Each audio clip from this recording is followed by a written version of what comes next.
Good day and welcome to the Coming Home to You Sparkcast. Here is a sanctuary for soul-led women, healers, mamas, visionaries, and leaders just like you who are ready to rise in their full light. This is a space where we explore what it means to remember who we are beyond the noise, the roles, and the expectations. Amen to that. Here is where we believe that coming home to you is not a destination, it's a devotion. And it's about progress and not perfection. So let's get that straight, first of all. And each episode here is an invitation to reconnect with your truth and embrace the unique path that is unfolding before you. But before we begin, as we always do, let's ground together in our one breath, one heart ritual.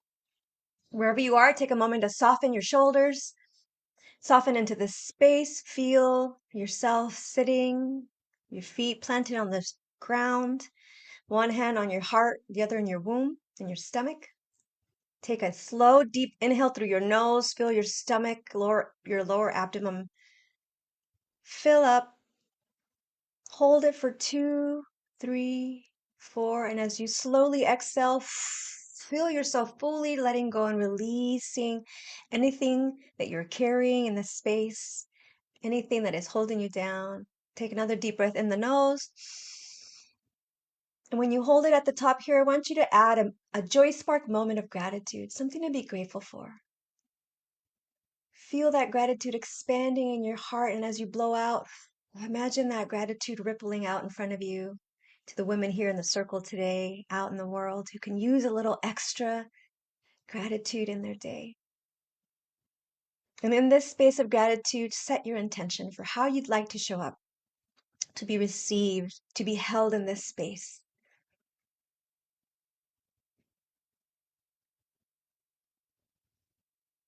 And just like that, my friends, we arrived together in this moment. Thank you. And let the conversation as you listen today have it be something here that you're going to be reminded of yourself, and have that gently guide you home today. And today I'm so honored to welcome a guest of mine, a friend who's on the journey coming home to herself. Her name is Alicia Arthur. She was born in Zambia to missionary parents and spent her childhood living across cultures, including the Dominican Republic and Nepal. She is a wife, a mother of two, and currently a marriage and family therapist intern in Tennessee. And she's walking the path, like I said, of learning how to hold the space for healing while continuing her own becoming. Her story reflects the quiet strength of listening, faith, and presence, and what it looks like to come home to yourself while navigating family, your calling, and growth. Welcome, Alicia. So honored to have you here today. Alicia. I'm so happy to be here with you, Margarita. Thank you for this opportunity. Yes, okay. I'm so excited for everyone to hear your story and for you to share your voice today. And we're going to start right where we always start, the deep-rooted beginning, when you chose identity over the noise and the expectations and the false identity, right? And growing up across cultures, Alicia, and countries, you learned how to adapt and belong in many worlds. Looking back now, when did you first begin to feel a deeper sense of coming home to yourself beyond location, roles, or expectation? That journey is still ongoing for me, but I think it really started probably about a year and a half ago when I met Margarita, and I was in a coaching program, and I also started doing my own therapy, and I started going to school to become a therapist. And I really just let go of the idea of community having to look a specific way. And before that, I feel like I was kind of putting it in a box. And once I let go of that idea and I just let it be like what it was and let it form the way, it was supposed to, I really started to find my community. And it's been an awesome journey. Yeah, so what did that look like for you though when you chose yourself? Was it something that you knew all along, or what was that moment where you were like, wow, I really didn't realize that I had this story of who I thought I was, and take us there to that moment of that realization of, oh my gosh, this is not really who I am. And what did that look like in unfolding for you? Yes, I think definitely becoming my authentic self helped me to find that community and to feel at home within myself and within like the people that I was around. And so just yeah, being my authentic self it's been a huge part of that. It's been amazing. Yeah, I love that you use the word authentic 'cause I think a word that gets used often. And sometimes people think authenticity is outside themselves, not realizing that it's the truth. Um, what tell us what authenticity really looks like for you in real time.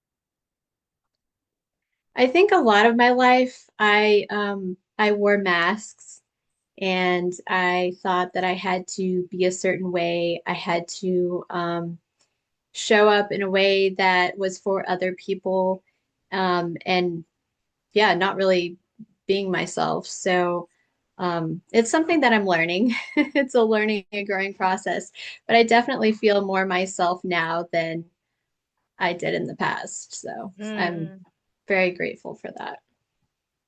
that's beautiful.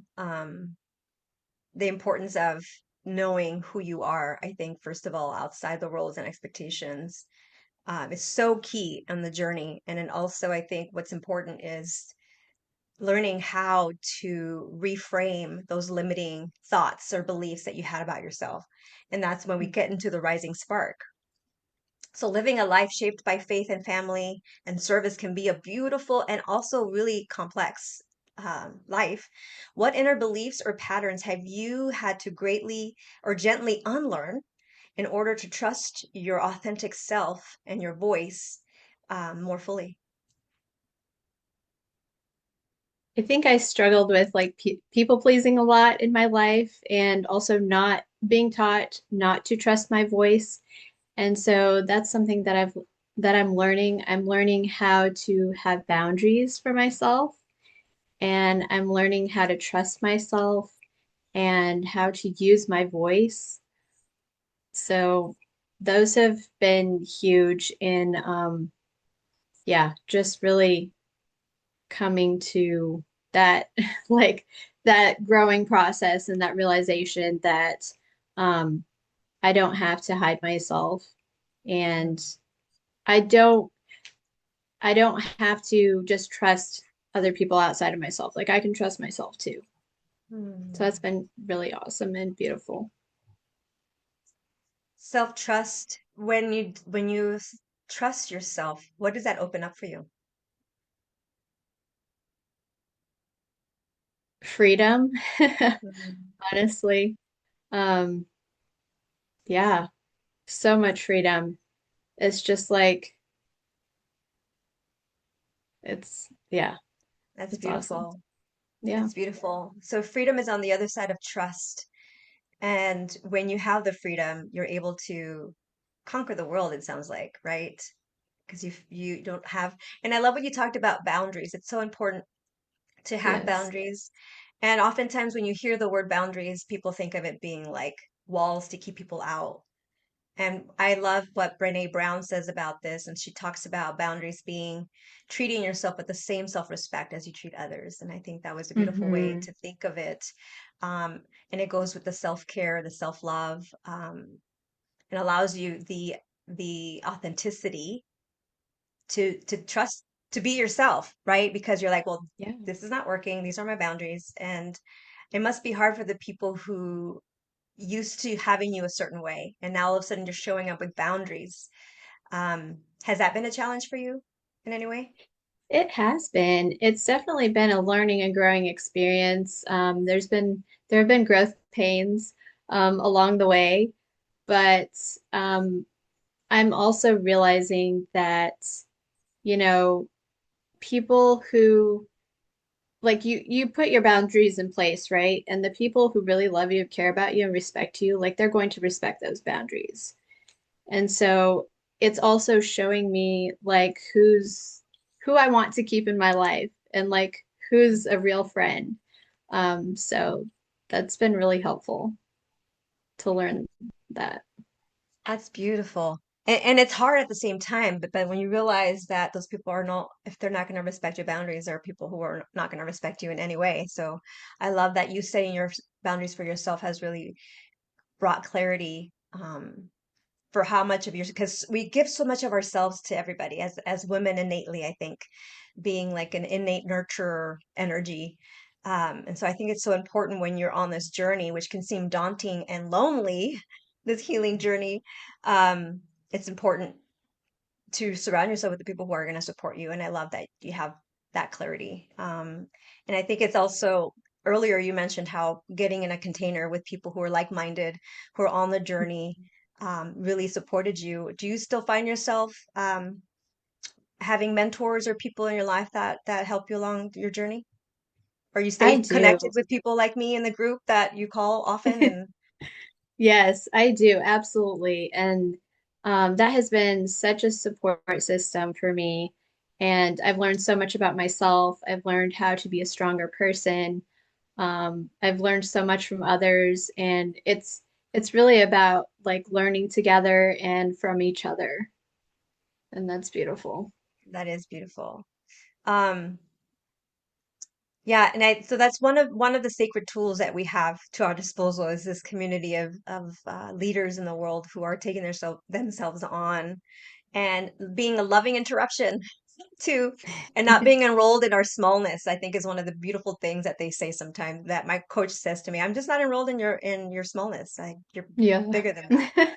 Um, and it's so important to have sacred tools on in your tool belt to help you on the days where it does get noisy, because life is going to happen and situations are out of our control. The one thing we do have control is how we respond to them.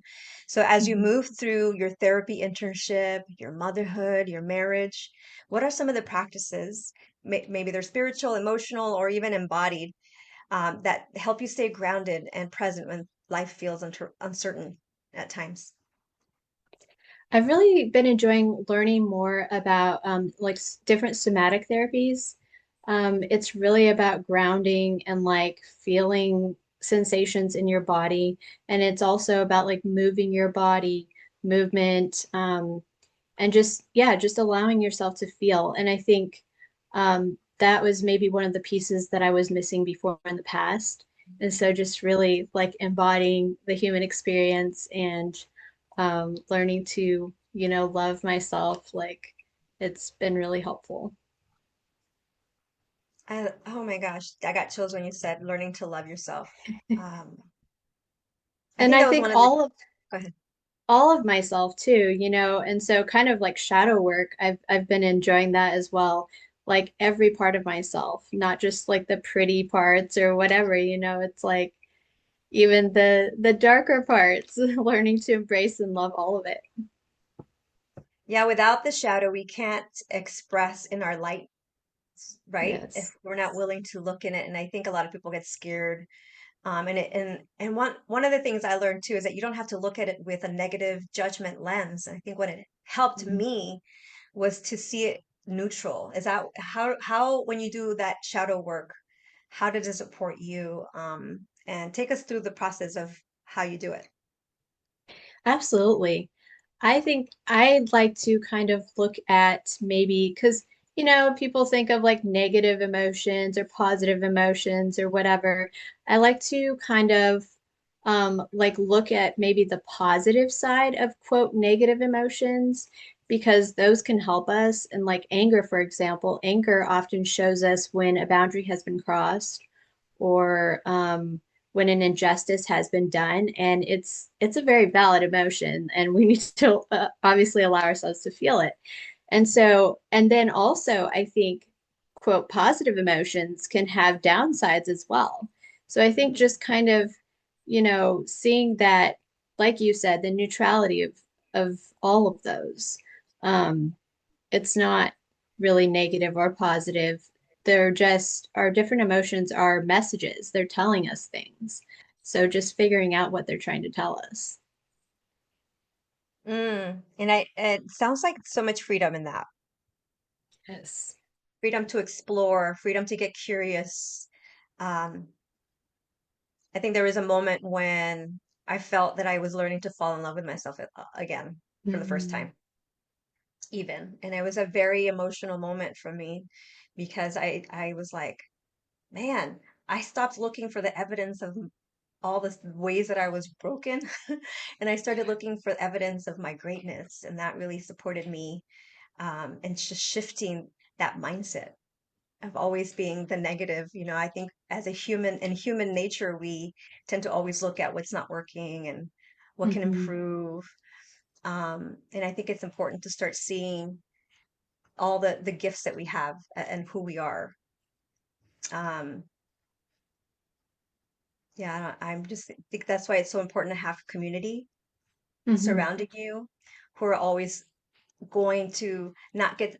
And I think the important thing is not to be stuck with people who are going to always bring you down and energetically, because Yes. they can Yeah. be it can be draining. And if we're not taking our care of ourselves and doing the self-care, we can easily get wrapped in to that. So community is so important, and you're learning how to hold space for others in their healing journey as you go through the training. How has doing your own inner work changed the way you listen, connect, and show compassion, both in your personal life and the emerging role as a therapist that you have? I think I want to strive to be more present with myself, to be more present with others, just be an active listener. Um, yeah, and not, we get so distracted by, just negative things in life or just, just life in general, everyday life, but just allowing ourselves to be in the moment. I think that's huge. Why is it so huge? What changed for you when you were being more of an active listener? What shifted in your life or even in your belief system? I think, time goes by fast and life goes by fast. And if we don't enjoy the moments and being present with ourselves or with other people, like we're going to miss out on so much. And I don't want to do that. I want to enjoy every moment, even if it's uncomfortable in the moment, because sometimes it is, but that's okay. Hmm. When you, Let me see how we can go deeper in this one. When you are present in the moment, do you feel it in your body? Do you see it in the way you think? Take us to a moment of presence and why you see it as such a crucial experience to savor the moment, why it's so important. I think it's the little moments. We we think so often that life is about the big experiences and the big things, and those are great. But it's just the little moments, just sitting outside or, sitting with our kids or um I don't know, like I enjoy singing and dancing. And so like those are some of the things that help me to be present in the moment and that I really enjoy. Mm. Here, hold on, I'm just making this note. I love that. I love singing and dancing, first of all, and I think it's such a great way to be embodied in the present moment, and such a great tool to have also when you're feeling big emotions. I use it so much as Yes. medicine and movement. So take us to the listener out there who wants to see like what you're doing in the world, paying it forward now as you're choosing yourself. Do you have any offers? Do you have anything coming? How are you paying it forward in the community now?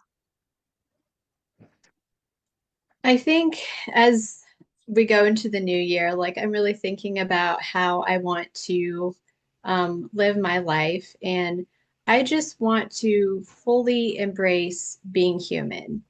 And I want to, like, something that I'm really focused on is having grace with myself and having grace with others.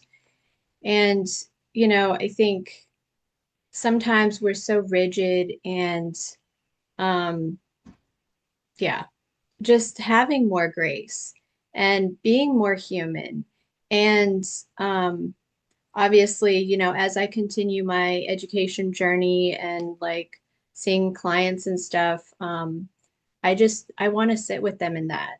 And I want to, um, yeah, just embrace humanity and enjoy every part of it and help others to do the same.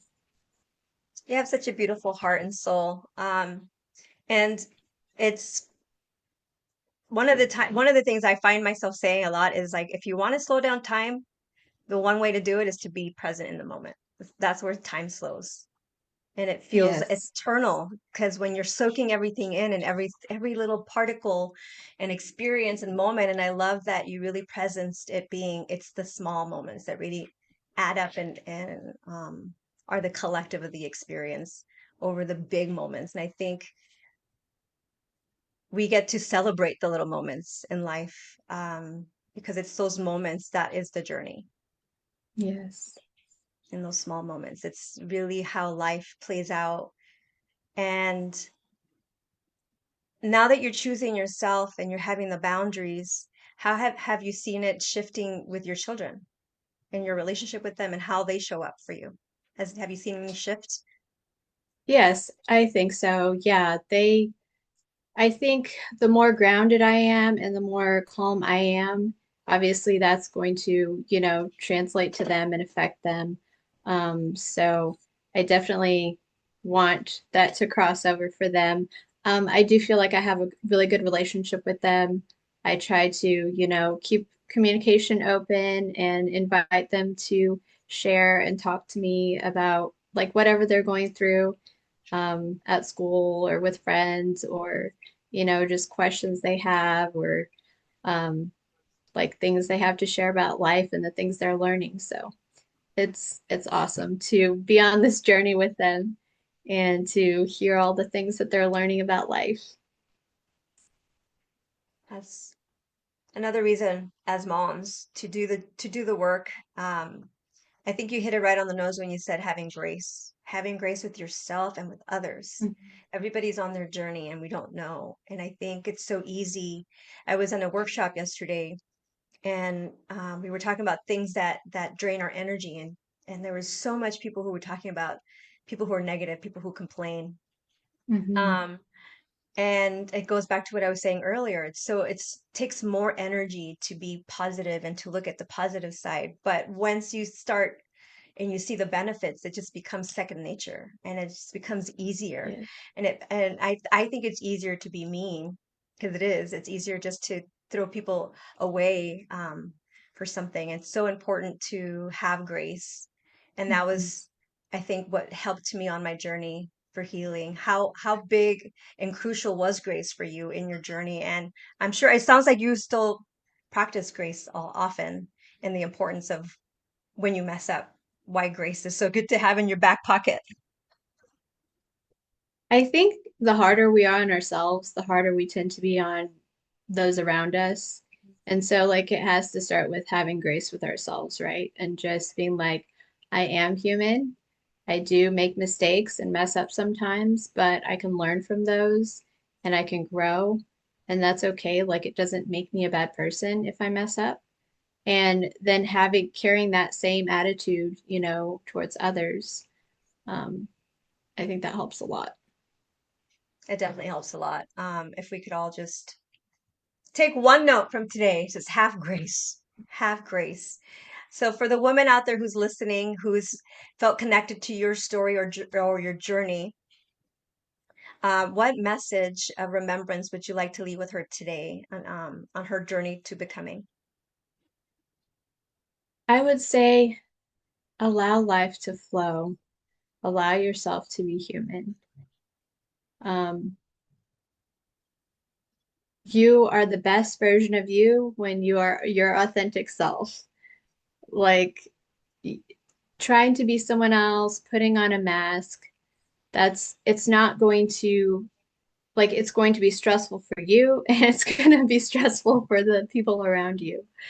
So, authenticity and just letting life be and embracing your humanity. Mm, embracing your humanity. I love that note